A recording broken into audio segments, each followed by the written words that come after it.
unlike a lot of other people, I didn't actually analyze. All I knew is I was broke, my kids needed better food and this and that and so on. And I got involved in network marketing because I wanted to lose weight, not because I wanted to make money. But then I thought, well, I can do both. I'm going to get rich. Most of you guys know the story. So they told me to do certain things, and I went out and I did them. I felt like an ass. And I hated them. It made me sick to my stomach, and I had to find other ways. And then I came across Joe and his stuff. And I took, have you guys heard him refer to certain sayings as Schroederisms? Yes. You know, what you give away, you get to keep, all that stuff. I took them literally. I don't know why I was so naive. Well, you know, I'm a fundamentalist, Lynette. I'm a fundamentalist. This is the word. I'm a fundamentalist. Okay? You know, some people bomb the world. I take Schroederisms literally, rock and roll, you know? I'm a fundamentalist. So he said, what you have to explain, you don't possess, which is what we were talking about before. And I was like, so I stopped trying to convince and explain. Nobody wants to play your convincing game. So I stopped trying to convince. And he said, what you give away, you get to keep. And he has a great tape. And the tape talked about Genesis 1:11. Everything duplicates after its own kind.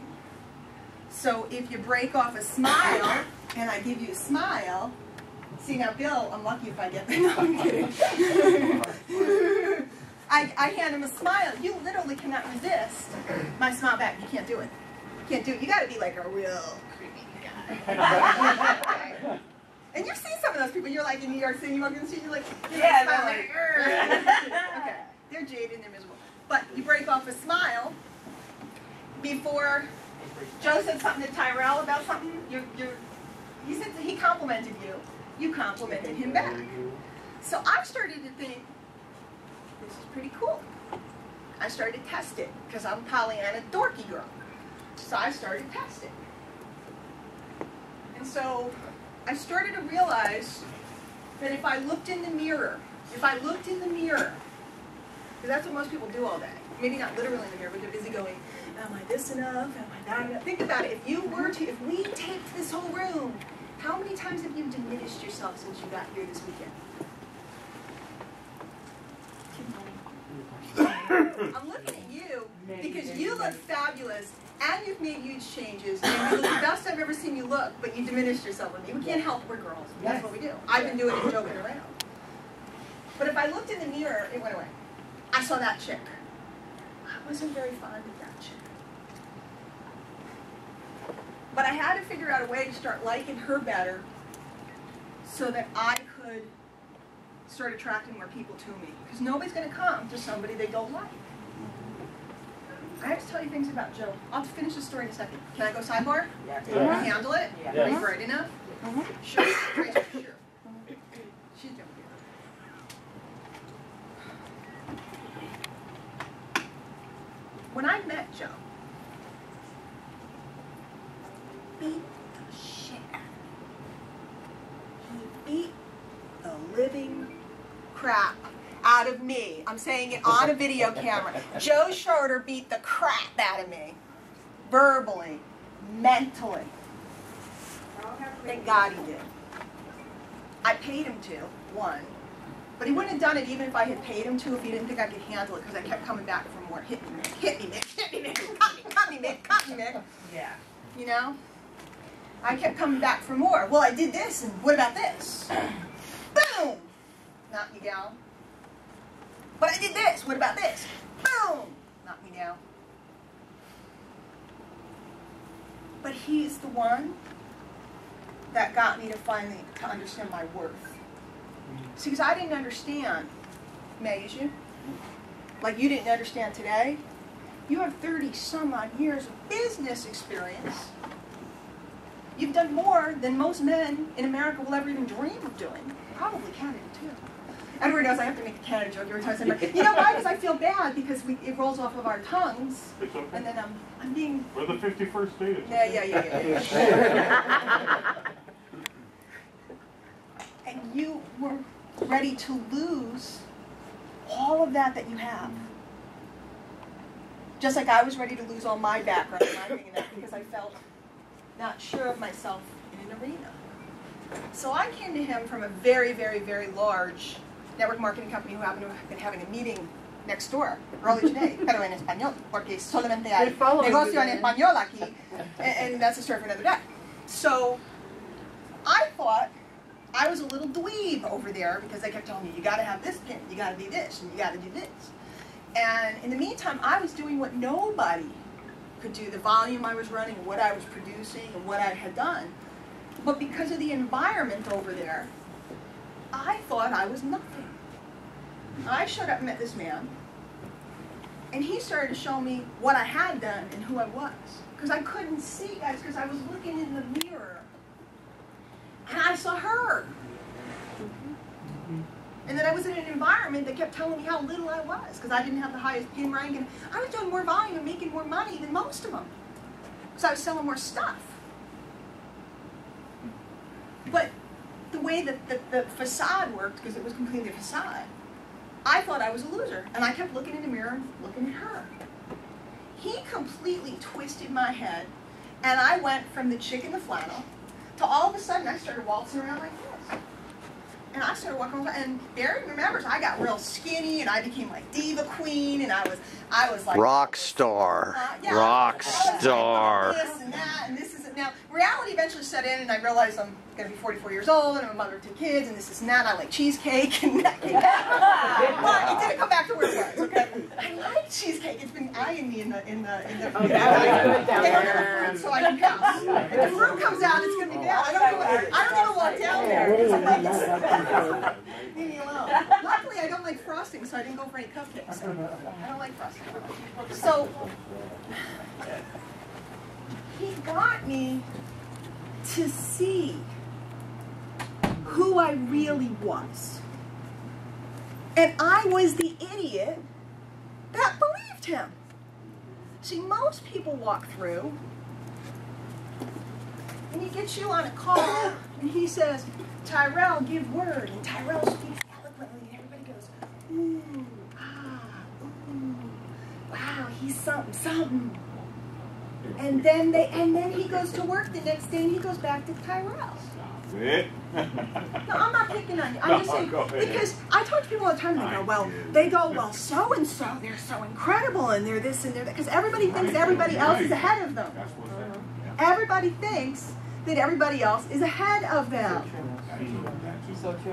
So they're busy diminishing themselves and putting themselves, and we can get into pecking order, but we're not doing that now, because that's but everybody else is busy measuring themselves up against someone else and always putting themselves below. See, the magic of Joe was he was a living example to me of a guy that wouldn't do that. And he was one of the only people I had ever met that wouldn't do that. So what I learned is that I had to go out and kind of basically do what he had done to me to people in my own little way, because I was a baby doing this. And so I would walk around and I'd kind of look in the mirror, and I had to talk to myself to get myself to be, I had to fix my hair and do all this junk to go out because I didn't think I was good enough. By the way, half of my therapy with Joe, and I call it therapy, was learning how to not get dressed up. Because every time I would go out, or every time I would see him or come to anything, I insisted on getting all dressed up because I thought nobody would like me or I wasn't good enough if I wasn't. Do you remember the wisdom school I came and I had on a red and black flannel shirt? We were at the Hilton. I was wearing work boots and jeans and a flannel shirt. That was an exercise for me to show up in front of you guys not dressed. And Kristen's jaw almost dropped on the floor because she was like, what the hell is that? she came all decked out in this hats and tats and mini skirt. Got low heels on. SB. Yeah, and she's like, and I'm like, yo. Okay? And she's like, why are you dressed? She went, why are you dressed like that? And I was like, I felt like being casual today. It was baloney. It was an exercise for me. It was an exercise. So I have to walk around, and this is the mirror, right? And I'm looking at it, and I'm not really happy, but I have to do a little self-talk, and I'd be like, okay, girl, you look good. Okay, girl. And then what I do is, well, the moment I liked myself just a little bit, right, I'd go over here and I'd shine the light on another person, I'd make them feel really good. Yeah. And I get in underneath them, Yeah. and it would be like, mirror, mirror, you're On so the great. wall. And then Lene would respond to me and be like the first time Lene ever met me, she called me up and she was like, I love your calls. I'm like, my calls? Who are you talking to? I love your calls, you changed my life. I'm like, who? So I got on a call and I glowed, I did my thing. Lene, listen, this was back in the day before I could talk like I can talk or anything else. She called me up and she said, blah, blah, blah. And then I quick went, and then I would start to turn back to that chick. And it was like mirror, mirror on the wall. I would go back and I'd go, no, you fat devil. So then I'd be like, and then I go, you're not so bad, you're not so bad, you're not so bad. I go like this. And then it would make Tony good and she smiled. And she was like, oh, thank you, you helped me so much. I go, really? I'd be like, and then. Wait, what was that sound again? Okay, thanks. I do it Want to make sure the mic got it. I've been married for 20. It's the same. Okay? Edit. You guys all watch him. Don't let Grover pop that card out of that kid because I don't trust him. He's the one I trust least. No one the longest trust the least. That's Scary Barry. Scary Barry. I can tell you Barry stories all day. But we don't have time for that. No, we don't. We don't. So then I come back to Joe and see, this is what you guys need to learn how to do. A lot of you guys are in consulting with him. You're working with him. And you're not using him. Okay, and he ain't gonna call you up and hunt you down and beg you to do something and change and be something. Okay? So then I go back and I go, okay, boss, this is what I did. I talked to Lene and I did this, and this was good. And I sold her a book and this, and that. And I talked to Tony and I did this, and that. And then he would either, depending on whether I was true or whether I was bragging, see, because we all have a lot of ego caught up, he would correct me or he would praise me, depending on where I was and what I needed at the moment. Okay? The more you know this man, some of you guys are just meeting him. Some of you guys have known him for a long time. The more you know him, the more scary it gets, because you know that he knows you. Yeah. And he knows that he knows your bullshit. Yes. And at any particular moment, I call you on it. I don't think there's any might to that.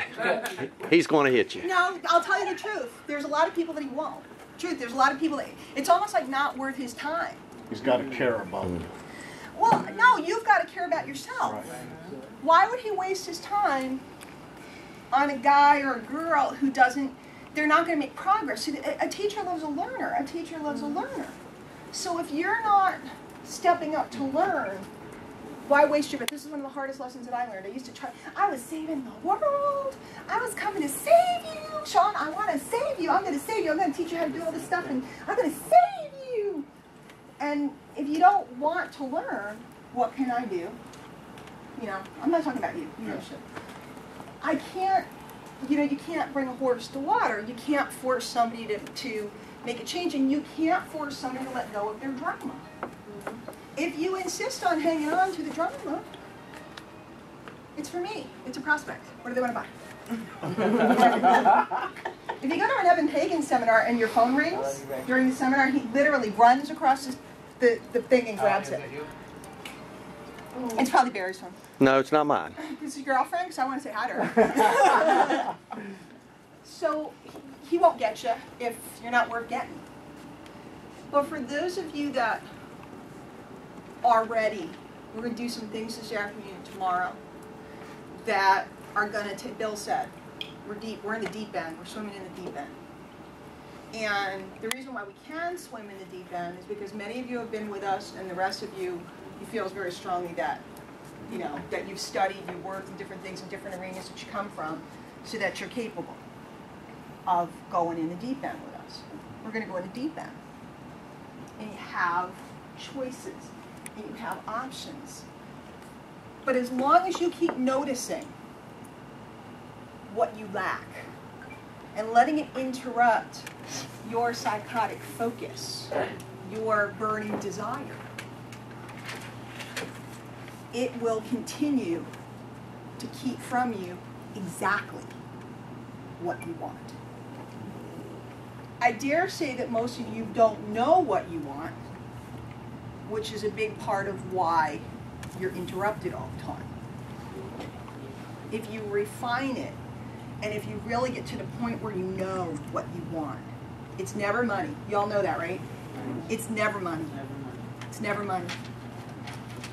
You may need money, you may have interest in money, you may like things that you want to get with money, but it's never money what you really want. Because money's nothing. Money's nothing.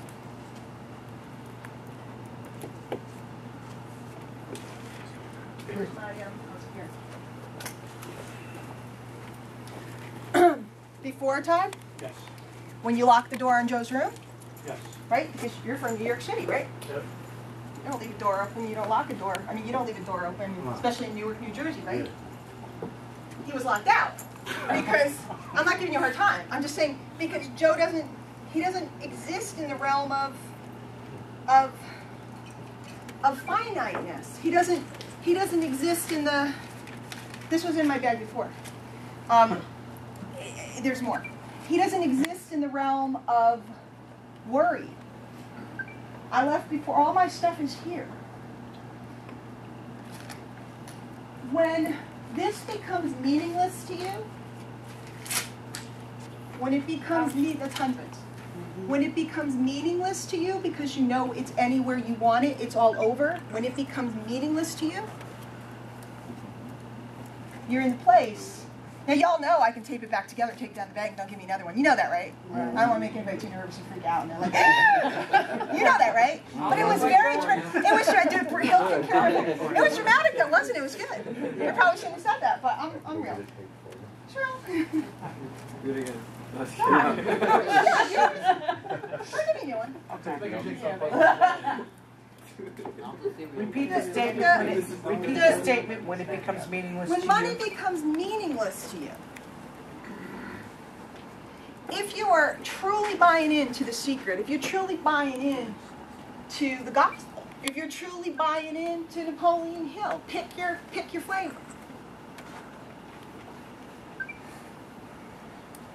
Then you understand that that's nothing. It's in the ethers. I'm not trying to convince you or whatever. It's in the ethers. And it's really hard to believe that when they're shutting off your electricity. But believe it or not, you actually have the power to create that money to show up just in time. How many of you guys have ever been thrown out of your apartment, or your car is going to be repossessed, and the money magically appears? It's because you had a burning desire and straight focus, and you had no time to notice what you lacked because your car was going to be gone tomorrow. That was you, Diane. Is it true that you have this capacity? Yeah. Yes. Y'all have the capacity. Did you ever have rough times in your business? Did you ever have a point where you were in trouble because you couldn't get your plants from the nursery or something like that? I'm making that up, I don't know. Yeah. You know, and they're like, sorry, my friend, but we can't give you nothing else. You magically manifest an account the next day. Yes. You know, here at the March, we're never of the school of saying, quit your job and put your back against the wall so you can go full time. Put your family at risk and put your kids out on the street and make your wife have a heart attack. Let's all do it today because you have the power to manifest, okay? Well, I've seen it. Have you seen it? Yes. You're not a real man if you're not full time. You got to do what you got to do. Make the decision. Buck up. Yeah, suck up, buck up, be a man. That whole King Kong thing. Only the full-timers, and we have calls at 11 o'clock in the morning because we know those of you that are still out in the work farce. Baloney. Okay, baloney. That's not my point. The point is, you have to exponentially change the way you are viewing yourself and what you are noticing. And until you can do it for yourself, you have to find a way that embeds it into your subconscious.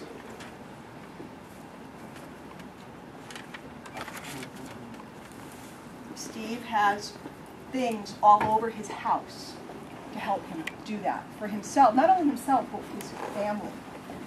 It's being embedded all day, every day. will you continue to expose yourself to, you don't have to put it on. It's all right. When I point, you guys know what it looks like. Will you continue to hold that vision? Or will you subscribe to a place where the way we hold you is the way it should be? And will you subscribe to teachers that will correct you when you're off course so that you may continue to develop that self-image?